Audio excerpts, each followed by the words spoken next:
ہارون صاحب، باجوہ صاحب کے بارے میں کہا جا رہا ہے کہ Pakistan China joint military cooperation committee کا اجلاس تھا چین میں، وہ اس لیے گئے، مگر تحفظات تو یہاں پر بھی ہیں، چائنا کو بھی ہے۔ سی پیک اتھارٹی آتے ہی ان لوگوں نے ختم کر دی۔ سی پیک اتھارٹی بند کرنے کی کوئی وجہ نہیں بتائی گئی۔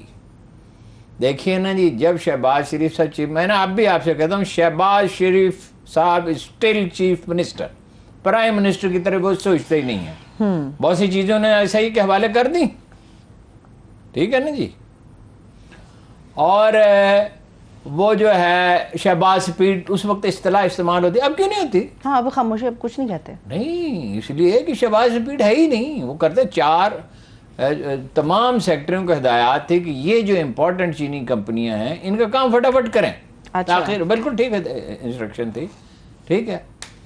پھر یہ ہے کہ یہ بہت چرچا ہے، اب ہم کہاں سے کنفرم کریں اس کو؟ مصیبت یہ ہے کہ جی وہ کمیشن کا سلسلہ شروع ہو گیا ہے۔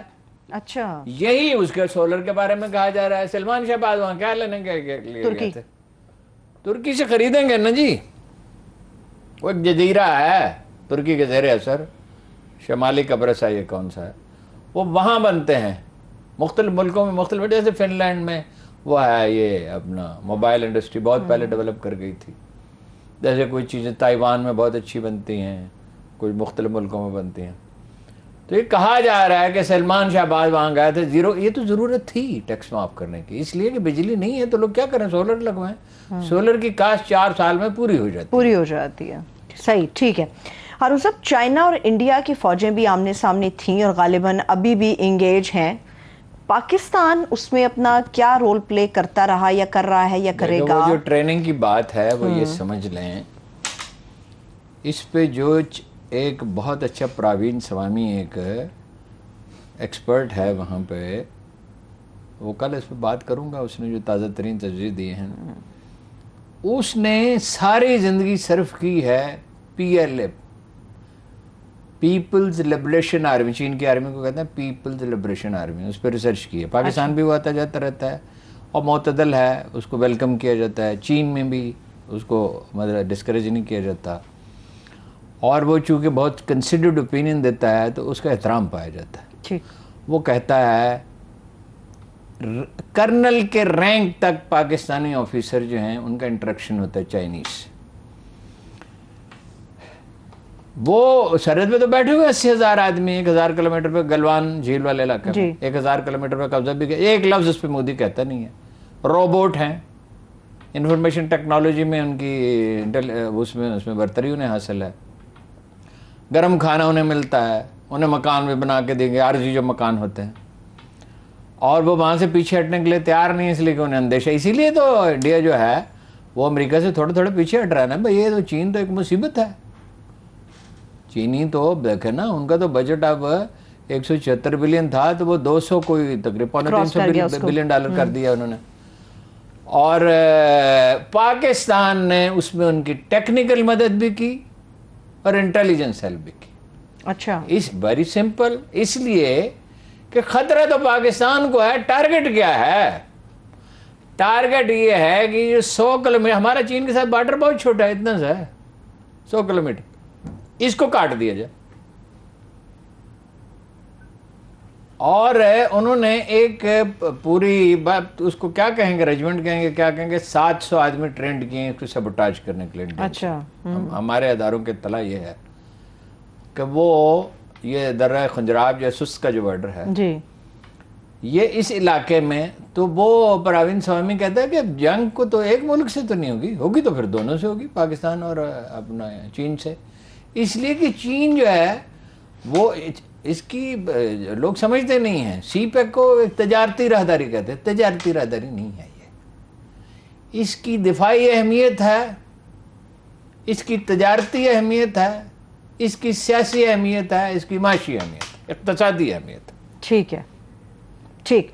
ہارون صاحب، ہماری سیاست میں جس طرح سے چائنا کی بات ہوتی ہے عالمی سطح پر، اسی طرح سے رشیا کے حوالے سے بھی بات ہوتی ہے، جیسے گفتگو میں آپ نے افغانستان رشیا کی بات کی۔ روسی سفیر نے جو انٹرویو دیا ہارون صاحب، وہ انٹرویو سے زیادہ خطرناک اس میں باتیں اتنی ہیں، جس میں ایگریمنٹ کے حوالے سے بات ہوئی، عمران خان صاحب کی گورنمنٹ کے جانے یا نہ جانے کے حوالے سے بات ہوئی، اور روس اس کے اوپر اپنا کیا پوائنٹ آف ویو رکھتا ہے؟ ساری خطرناک باتیں روسی سفیر کی. نہیں وہ خطرناک کیا، دیکھیں نا انہیں تو کوئی ڈر امریکہ کا نہیں ہے نا، ان کی تو دشمنی ہے اور انتقام کا جذبہ اتنا گہرا ہے روسیوں میں. ایک بات یاد رکھیے، روسی قوم پرستی بہت طاقتور ہے، بہت. ٹھیک، یہ آج کی بات نہیں ہے، یہ ہمیشہ جو لوگ روس کے بارے میں تھوڑا بہت بھی پڑھتے ہیں وہ جانتے ہیں روس میں انتقام پل رہا ہے. ایک تو دیکھو نا انہوں نے واضح کیا کہ ہمارے بارڈر پہ یوکرین میں یہ اس کو نیٹو میں شامل کر رہے تھے اور ڈپلائمنٹ کر رہے تھے، ہم کیسے برداشت کر سکتے ہیں؟ ہاں. ایک اس نے یہ کہا کہ عمران خان کے روس کے دورے کی وجہ سے اس کی حکومت گئی ہے. جی، اور یہ تو ہم بھی جانتے ہیں، یہ تو جو اگر لوگ کو جھوٹ بولنے پہ تلا ہوا ہے تو اس کا تو کوئی علاج نہیں. پھر اس نے یہ کہا کہ اگر اسے پتا ہوتا اس دن حملہ ہوتا تو نہ جاتا. تو یہاں سے اسٹیبلشمنٹ سے بات کر کے گیا نا، وزارت خارجہ سے بات کر، دیور ویری انتھوزیاسٹک کہ بریک تھرو ہوگا، پائپ لائن بچھے گی، انویسٹمنٹ ہوگی، تجارتی تعلقات ہیں. ہمارے تو تجارتی تعلقات ہزاروں برس تک سینٹرل ایشیا سے رہے ہیں، زمینی یہ ہے ساتھ. یعنی ایک راستہ تو ایسا ہے کہ اس پہ اگر ٹرین چلا دی جائے 15 منٹ کا فاصلہ ہے تاجکستان کا، ازبکستان کا. اچھا جی، واقعا کاریڈور اسے کہتے ہیں. لیکن اگر نہ بھی ہو، افغانستان بھی ہو، آپ کو دوسرے راستے سے عبور کرنا پڑے اتنا طویل نہیں ہے تو پھر بھی اتنا ہے. ملتان جتنا رستہ ہے یہاں سے ملتان، ادھر کیا رستہ ہے؟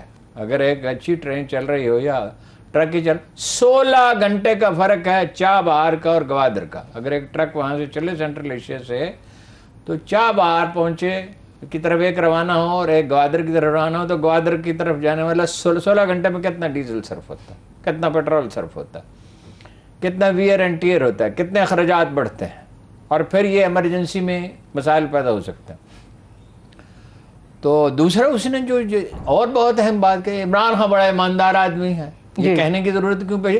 ڈپلومیسی میں اس طرح کی باتیں نہیں کہ اور بھی تعریفی کچھ الفاظ کہے. کیا کوئی ایگریمنٹ ہوا رشیا اور پاکستان کے درمیان؟ نہیں ایگریمنٹ تو کوئی کلیم ہی نہیں کرتا نا. بات ہوئی وہ کونسل جنرل جو ہیں، کیا نام ہے ان کا، میں نے آپ کو بتایا تھا، مجھے تو نام اتنے مشکل روسی نام یاد نہیں رہتے. Andre Fedorov. انہوں نے کہا تھا پچھلے ہفتے کہ بھائی طے ہو گیا تھا، اب طے ہو گیا تو باقی تو ہوتا ہے پروسیس. بات ہو گئی، بات کس کی ہوئی؟ پیوٹن کی اور عمران خان کی. کوئی ایمبیگوٹی تو نہیں ہے روسی سے. انہوں نے کہا ہم دینے کے لیے اب بھی تیار ہیں، اس سے زیادہ واضح کیا بات ہو سکتی ہے؟ ہاں، انہوں نے کہا ہم اب بھی تیار ہیں، گندم کے لیے بھی اور تیل کے لیے بھی. تیل کا تو انہوں نے خاص طور پہ ذکر کیا، تیل کے لیے بھی. سری لنکا تیل لے رہا ہے.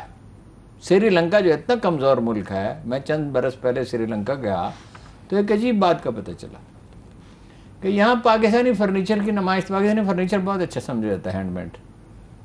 انڈین پریشر اتنا تھا کہ اس نمائش گاہ میں وہاں گیا، اس نمائش گاہ میں وہاں تک جانے والے تمام بینر جو پاکستانی ایمبیسی نے لگائے تھے وہ اتروا دیے گئے.